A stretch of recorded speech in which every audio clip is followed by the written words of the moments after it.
Moi, ce qui m'a parlé fort aussi, c'est quand tu as dit, il y avait une nana, c'était son premier groupe, hein, et elle disait, tu as dit présente-toi, dis qui tu es. Et elle a commencé à parler de ses boulimies. Et tu l'as stoppée en lui disant, mais on n'en a rien à foutre ici, les boulimies. Tu peux en avoir autant que tu veux, c'est pas ça qui est important ici. Dis-nous qui tu es. Et là, il y a eu un grand silence. Et moi, ça m'a glacée parce que c'était tout ça, quoi. C'était la base même, l'essence même de pourquoi on était là, quoi. Qui on était finalement, on n'en savait rien du tout. Et moi, j'ai 35 ans, elle me disait, bon, bah ouais, je suis comme un bébé, quoi. Je dirais que ce que j'ai découvert dans le groupe, la phrase qui m'a vraiment permis de basculer et de changer ma façon de voir les choses, c'est d'avoir entendu la boulimie, c'est l'unique partie vivante de toi qui s'exprime. Donc, oublie le symptôme, bouffe, fais autant de crises que tu en as besoin, ne t'occupe pas de ça, et ça bougera tout seul. Et en moi-même, je me disais, non, mais c'est pas possible, c'est pas possible. Ça passe obligatoirement par ce foutu régime, ça peut pas marcher autrement. Et finalement, petit à petit, en quelques semaines, en quelques mois, tout doucement, je me suis aperçue que je laissais tomber l'idée de régime au profit d'autres choses dans les groupes. Et moi qui me pesais 2 fois par jour, matin et soir, avant le petit déjeuner, après, avant le dîner, après, j'emmenais ma balance sous le bras partout en vacances.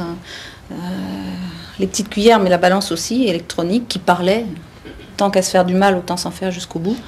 Je dois dire maintenant, je dois me peser une fois tous les mois et demi, en me disant, tiens, quand même, je vais vérifier avec une petite trouille, quoi. Puis je monte sur la balance, je me dis, bah dis donc, ça bouge plus.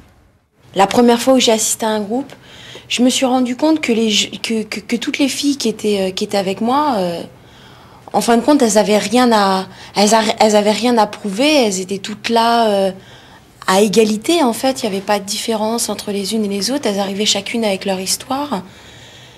Et ce qui m'a surtout étonnée et frappée, c'est que les gens se mettaient à prendre la parole pour moi, ce que j'appelais des petits détails.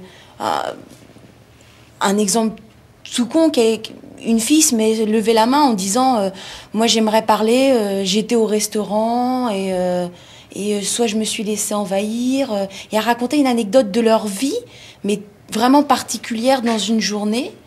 Et là-dessus, on travaillait dessus.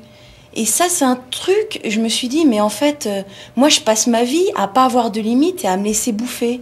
Et je me disais, je cherchais un détail, moi, qu'est-ce que j'aurais pu dire? Et j'avais l'impression qu'en fait, tout ce que je faisais sans arrêt, 24 heures sur 24, c'était en fait jamais moi, et je m'affirmais pas, je faisais... ou au contraire, j'étais trop envahissante.